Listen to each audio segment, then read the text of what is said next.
Congress party द्वारा घर कल्याणी क्षेत्र में झंडारोहण एवं जनसंपर्क कार्यक्रम का आयोजन किया गया।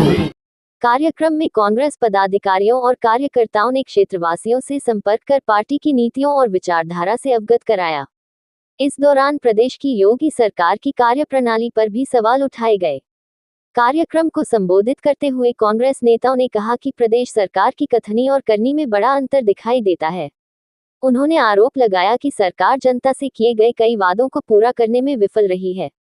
महंगाई, बेरोजगारी, किसानों की समस्याएं और स्थानीय जन सुविधाओं के मुद्दों को उठाते हुए कांग्रेस नेताओं ने कहा कि जनता अब वास्तविक विकास और जवाबदेही चाहती है। कार्यक्रम की शुरुआत झंडारोहण कर वंदे मातरम के गीत के साथ शुरू किया गया। कांग्रेस कार्यकर्ताओं ने घर घर जाकर लोगों से संवाद किया तथा उन्हें पार्टी की आगामी रणनीतियों और जनहित से जुड़े मुद्दों की जानकारी दी। नेताओं ने कहा कि कांग्रेस हमेशा आम जनता की आवाज उठाने का काम करती रही है और भविष्य में भी जन समस्याओं को लेकर संघर्ष जारी रहेगा। कार्यक्रम के दौरान क्षेत्र में कांग्रेस के झंडे लगाए गए और कार्यकर्ताओं ने संगठन को मजबूत बनाने का संकल्प लिया। इस अवसर पर पार्टी के कई वरिष्ठ पदाधिकारी, स्थानीय नेता एवं बड़ी संख्या में कार्यकर्ता मौजूद रहे। कांग्रेस नेताओं ने कहा कि जनता के बीच जाकर उनकी समस्याओं को सुनना और उनके समाधान के लिए आवाज उठाना ही पार्टी की प्राथमिकता है।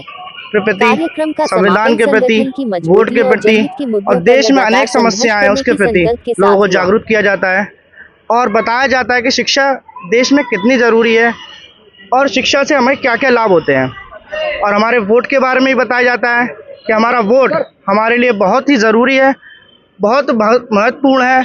हमें वोट डालना बहुत ज़रूरी है और वोट देते समय हमें ये भी देखना चाहिए कि हमारे कौन काम आएगा और कौन काम नहीं आएगा, क्योंकि 5 साल बहुत ही महत्वपूर्ण होते हैं और बहुत लंबे होते हैं।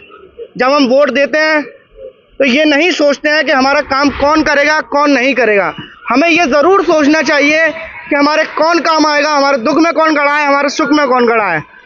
तो मैं यही कहूँगा कि हमें वोट की ताकत समझनी चाहिए और वोट के बारे में समझना चाहिए। जय हिंद, जय भारत, जय सम्मेलन। क्या कहेंगे किस तरीके का कार्यक्रम किया गया है यहाँ पर, लोगों को जागरूक किया गया, आने वाले 2027 को लेकर किस तरीके की तैयारी चल रही है? देखिए, हम सभी कांग्रेस जनों का एक देश के प्रति एक धर्म बनता है कि हम देश के अंदर सभी लोगों को प्यार से रहने का अधिकार देना चाहते हैं। इसलिए कांग्रेस पार्टी आज गली गली मोहल्ले मोहल्ले जा रही है और हम सब लोगों से आग्रह करें कि आइए हम उसी दौर में लौट के चलते हैं जहां हम गंगा यमुना की तहजीब में प्यार से रहा करते थे। तो आज कांग्रेस सेवा दल गली गली मोहल्ले मोहल्ले जा रही है और सभी लोगों से हम बता रहे हैं कि ये सरकार किस तरह आपके साथ धोखा दिया है, कि काले धन के नाम की बात हो या महंगाई की बात हो या शिक्षा की बात हो या चिकित्सा की बात हो, हर व्यक्ति, हर देश में रहने वाले व्यक्ति के साथ सरकार ने धोखा दिया है। तो हम लोगों को जागरूक करने के लिए ये अभियान चल रहा है और ये चलता रहेगा हमेशा, चाहे हम सत्ता में आए ना आए, क्योंकि कांग्रेस का उद्देश्य सत्ता पाना नहीं, देश सेवा है। लेकिन बीजेपी सरकार कहती है कि भारत की जीडीपी सबसे ऊंची है और रोजगार लोगों को लगातार मिल रहा है। देखिए, भाजपा सरकार की सबसे पहली खासियत ये है कि इसकी कथनी और करनी में अंतर होता है। ये सरकार कहती थी कि हम मेक इन इंडिया लाएंगे, यानी हर चीज़ देश के अंदर ही बनेगी। अगर हमारे देश के अंदर सारी चीज़ बननी थी तो पूछना चाहता हूँ, अभी ईरान और अमेरिका का जो युद्ध हुआ उसमें जो बम फूटा महंगाई का, वो हिंदुस्तान के अंदर क्यों फूटा?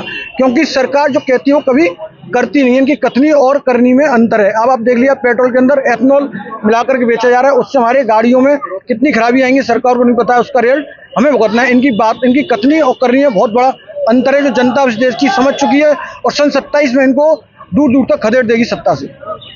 तो वही कार्यक्रम का समापन राष्ट्रगान के साथ किया गया।